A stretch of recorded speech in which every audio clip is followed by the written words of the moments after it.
40 years ago, no one really thought about how they were going to be dismantled. After decades of service, the 4 Brentfield platforms are being decommissioned. We got NASA to come and give us a hand, and they were blown away with what we were doing. We needed to be able to lift the platform up from underneath. It was never designed to be lifted in that manner. In 2017, Shell set a world record when Brent Delta was lifted intact and taken away for recycling. Shell's idea, which was the right idea, was just bring it in, the whole lot, as it stands. Now it's Bravo's turn. You've done it once, how are you going to do it again, and how are you going to do it better? And that's the challenge that we've set to the team. So how do you turn 25,000 tons of steel into this? In a remote area of the North Sea, engineering history is being made. The discovery of the Brent oil and natural gas field in the 1970s had a crucial impact on Britain's economy. Now Brentfield has come to the end of its life, Shell is rising to a new challenge, safely dismantling its 4 huge platforms. There's 3 main elements of decommissioning. One is isolating the reservoir, and we do that what's called plug and abandonment. So we basically seal all of the wells so that at no point can the hydrocarbons come out of the reservoir to surface. The next element is we have to get everyone off the platforms.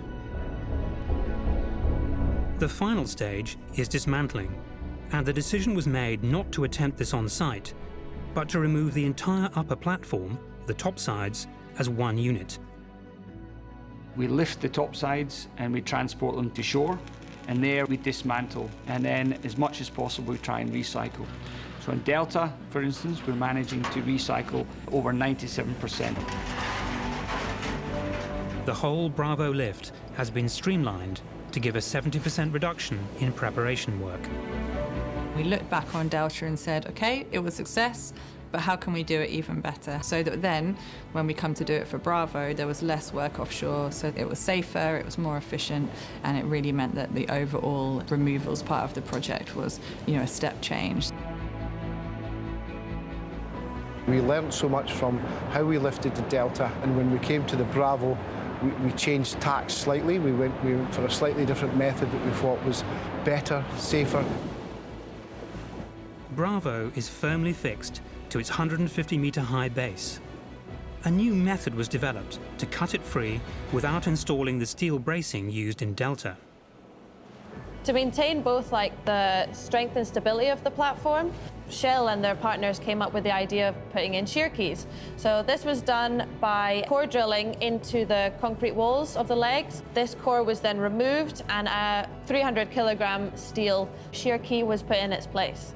Once these were all in place, a diamond wire cutter was then put in between each key, and this then cut through the concrete wall.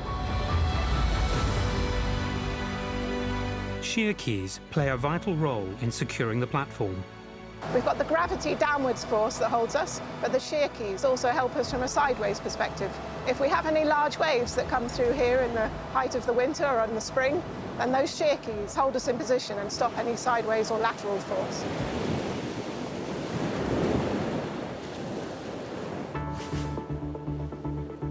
Six reinforced lifting points are also installed.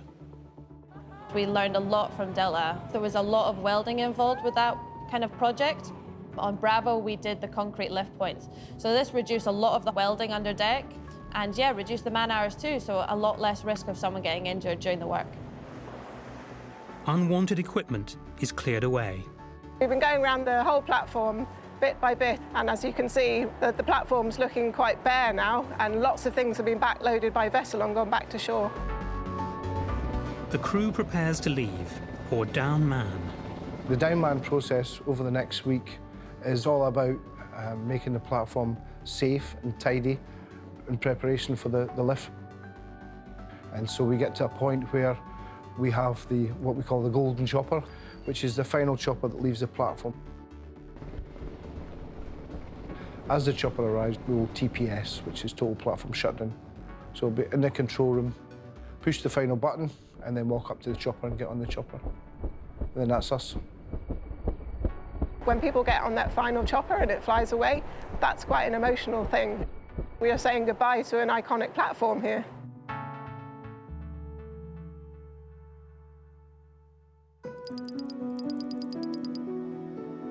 The world's largest construction vessel, the Pioneering Spirit, arrives at Brent Field. Its unique twin-hull design went hand in hand with the development of Shell's single-lift concept. So as we approach the field, we slow down, and then we're balancing down at the same time, so going deeper into the water, because we've got to fit underneath the platform. Positioning the giant ship takes 4 hours. My job is to ensure that the procedures are all followed, and then I give the go-ahead for the next stage of the procedure to commence. From now, we are on a standoff position outside the 500-metre zone.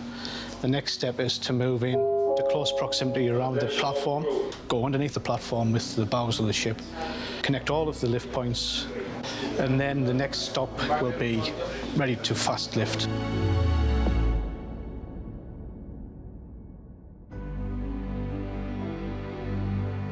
This whole operation requires very close coordination between a number of different departments. So one is the marine department, so the people who drive the vessel, if you like. One is dynamic positioning department, so the people that control the thrusters that keep the vessel steady. And then we have the ballasting department. So these are the people who manage and ensure that the ship's weight stays constant or according to plan, so it doesn't go left or right, up or down. And then we've got the people who manage the topside lift system itself. So the coordination of those 4 departments is absolutely key in this. And that's why they're all in the one big area on the bridge. So it's a very large bridge, but it's actually 4 different departments working together. Pinpoint accuracy is needed to avoid coming into contact with Bravo's legs. In all weather conditions that we plan to do the lift, we don't want the ship to move by more than plus or minus half a metre, which counts for the wind, waves, wave direction. So that's all goes into the limitation of doing the lift. Pioneering Spirit deploys cutting-edge technology to connect its lifting arms to Bravo. The innovation of the dynamic positioning and the active heave compensation, which allows a ship that's moving in the world to connect to something that's fixed. It's impressive. Boss, right? How is that ready? I can confirm we are within half a meter. Yeah. Lots of people coming down the stairs, so it's going to happen soon.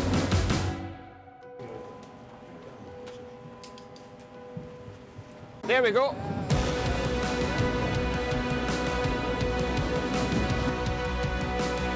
$25,000 tons is lifted in just 9 seconds. There we go. Fantastic. Very smooth, even better than Delta.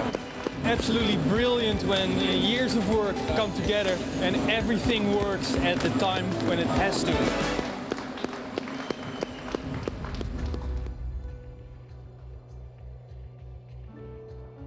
The final stage of Bravo's journey is about to begin.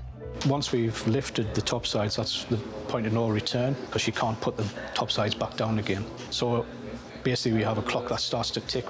We have to fasten the topsides so it's stable as we transport. And then we'll turn around and install the leg caps with the navigational aids. That has to be done, including the 32-hour travel window, all within a 72-hour period. A 700-kilometre voyage lies ahead, but the giant Pioneering Spirit won't be taking Bravo all the way. The Pioneering Spirit sails down from the Brent Field towards Hartlepool, and there we carry out a transfer operation where the Iron Lady, which is an enormous barge in itself, comes and essentially docks within the Pioneering Spirit structure, and the 2 vessels work together so that the Brent Bravo topsides will be landed on top of the Iron Lady. The Bravo is lowered onto the Iron Lady by pumping out thousands of gallons of water ballast from the Pioneering Spirit, reducing the ship's height by as much as 18 meters.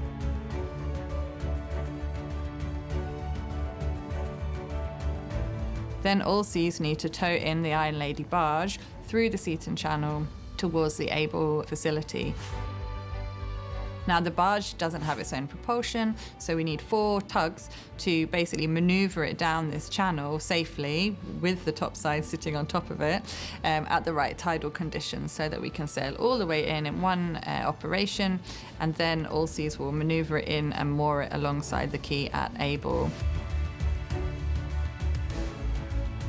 The barge is just coming in, and we're trying to line up in the middle of the barge with that yellow stick.